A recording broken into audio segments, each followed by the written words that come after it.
Assalamu alaikum everyone. Hope you are all doing well. Now we are going to study factorization. अच्छा factorisation जो है इसका जो है सिंपल वर्ड्स में जो है मीन क्या है।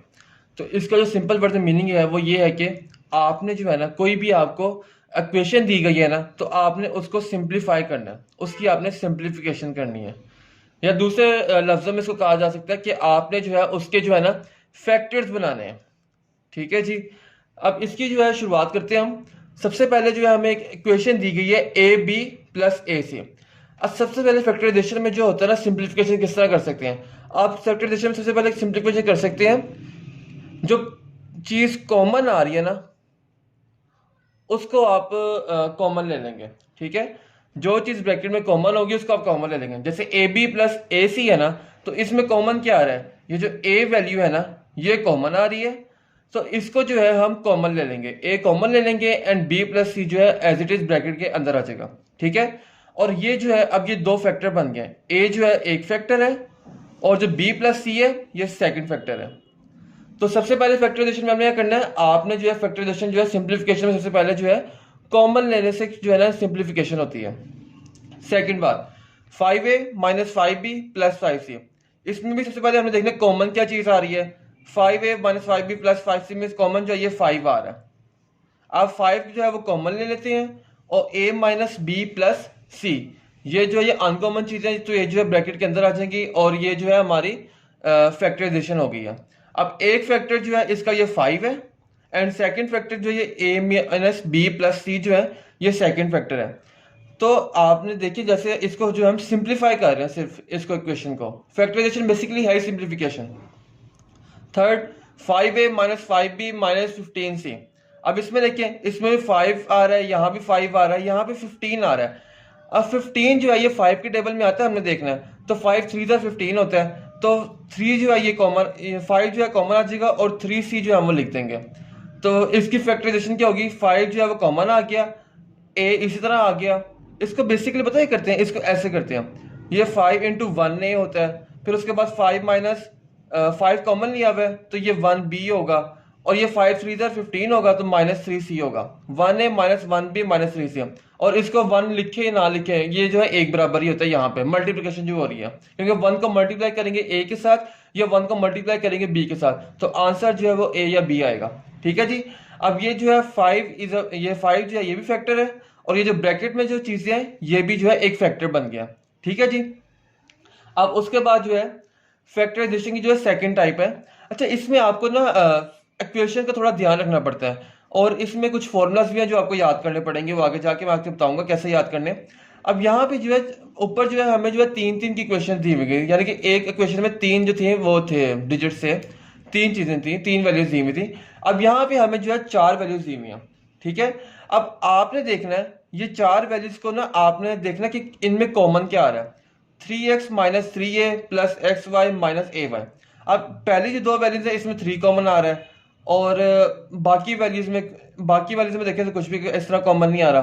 फिर उसके बाद पहली वैल्यू के साथ ये तीसरी वैल्यू है, इसमें x कॉमन, इन दोनों में x कॉमन आ रहा है, और इन दोनों में a कॉमन आ रहा है, और इन दोनों में जो है y कॉमन आ रहा है। अब हमने कैसे डिसाइड करना है कि कौन सी चीज कॉमन लें, कौन सी चीज क्या करें। तो इसका एक बड़ा आसान सा रूल है।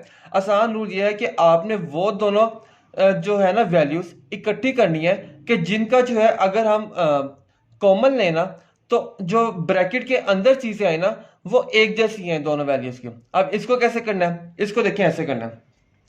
अब देखें ये 3x है, इसको कॉमन लिया इसको, और ये एक्स वाई को प्लस एक्स वाई को, इन दोनों को हम इकट्ठा कर देंगे 3x प्लस एक्स वाई। सबसे पहले हमने अरेंज करना है इक्वेशन को। ठीक है जी। फिर उसके बाद -3a and minus a y, इन दोनों को भी हमने यानी कि इसको हमने अरेंज कर दिया और इसको जो है ना ऐसे लिख दिया 3x plus x y minus 3a minus a y. ठीक है, अब हम अगर जो है इन दोनों वैल्यूज में x कॉमन ले लें तो ब्रैकेट के अंदर क्या आएगा, 3 प्लस वाई आ जाएगा। अगर यहाँ पे जो है a कॉमन ले लें, माइनस a कॉमन ले लें, तो ब्रैकेट के अंदर ये माइनस माइनस प्लस 3 आ जाएगा, और a इंटू 1y जो है वो y इक्वल आ जाएगा। अब देखिए 3 प्लस वाई और 3 प्लस वाई ये दोनों जो है ना ये सेम ब्रैकेट्स आ गई हैं। तो हमने जो ये लाजमी देखना है कि हम जब भी कॉमन लें तो 4 वैल्यूज जब हों और जब कॉमन लें उनमें से तो ये जो दो ब्रैकेट्स है ना, इनके जो अंदर वाली वैल्यूज हैं वो सेम आनी चाहिए। अगर वो सेम ना आई तो इसका मतलब हमने जो है वो गड़बड़ की है, हमें जो है इसको दोबारा टेस्ट करना पड़ेगा। और हमें ऐसे जो है ना, तो ये ज़्यादातर प्रैक्टिस से आती हैं ऐसी चीज़ें, तो आपने जितनी प्रैक्टिस हो उतनी ज़्यादा करनी है प्रैक्टिस। तो ये जो है हमने इस तरह जो है ना कॉमन लेना है। अब उसके बाद ये 3+y कॉमन आ गया, 3+y जो हमने कॉमन ले लिया। देन ये जो बाहर वाली जो है ना x और -y, इन दोनों को हमने इकट्ठा कर देना और इनको भी एक ब्रैकेट में लिख देना है, x - a एंड 3+y। ये बिल्कुल आसान रूल है। इसके बाद एक और एग्जांपल करते हैं। एक और एग्जांपल देखिए हमें दी हुई है PQR + QR² - PR² R³। सबसे पहले वही हमने कॉमन लेना कि कॉमन देखना है, सब में कॉमन है कुछ के नहीं है। अब इन सब में कॉमन क्या है, इसमें भी R कॉमन आ रहा है, इसमें भी R कॉमन आ रहा है, इसमें भी R कॉमन आ रहा है, इसमें भी R कॉमन आ रहा है। हमने जो है R कॉमन ले लिया और ब्रैकेट के अंदर PQ + QR - PR - R²। ठीक है, क्योंकि R जब कॉमन आ गया तो एक एक R जो है समय से कम हो गया। अब उसके बाद हमने देखना कि ऐसा कॉमन है कि जो दो ब्रैकेट्स बने हमारी उनके अंदर जो वैल्यूज हैं वो सेम आए।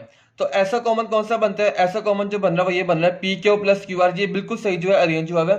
इसी तरह जो है हम कॉमन ले लेंगे, नहीं तो हमें अरेंजमेंट करनी पड़ती है। R हमारा ऐसे बाहर कॉमन आ जाएगा और उसके बाद Q को हमने कॉमन ले लिया।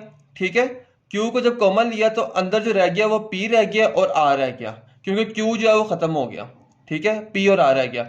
इसी तरह हमने -R को कॉमन लिया और अंदर जो रह गया वो P और R रह गया। R इंटू P था, यानी कि 1P, ये माइनस माइनस माइनस जो होगा -P आ रहा है ना, तो माइनस का साइन हमने बाहर ले लिया कॉमन, तो ये अंदर जो है प्लस का साइन ही आएगा। और इसके साथ ही ये R² का भी एक R खत्म हो जाएगा क्योंकि हमने बाहर कॉमन ले लिया और ये जो है R आ जाएगा। ठीक है जी। अब ये जो है Q, ये P + R जो है, ये दोनों ब्रैकेट्स हमारे सेम आ गए। हम इन दोनों को कॉमन ले लेंगे P + R को, और ये जो बाहर वाली वैल्यू थी Q और -R, इन दोनों को जो है हम इकट्ठा कर देंगे Q और -R से। ठीक है, तो R जो है इस तरह कॉमन आ गया, P + R यूं ये भी कॉमन आ गया, और Q - R ये जो हमने दो वैल्यूज ली थी ये हमारा इस तरह आ गया। तो ये जो है ये हमारी जो है फैक्टराइजेशन हो गई है। तो बच्चों फैक्टराइजेशन क्या होता है, फैक्टराइजेशन बेसिकली जो है ना, हमने एक फॉर्म से दूसरी फॉर्म में जो है चेंज करते हैं, उनकी सिंप्लीफिकेशन करते हैं, उनके फैक्टर्स बनाते हैं। फैक्टराइजेशन जो है उसको कहते हैं। ठीक है, आज के लिए बस इतना ही। इंशाल्लाह नेक्स्ट लेक्चर में जो है इसकी अगली टाइप पढ़ेंगे। अपना बहुत बहुत ख्याल रखिएगा। ओके जी, अल्लाह हाफिज़।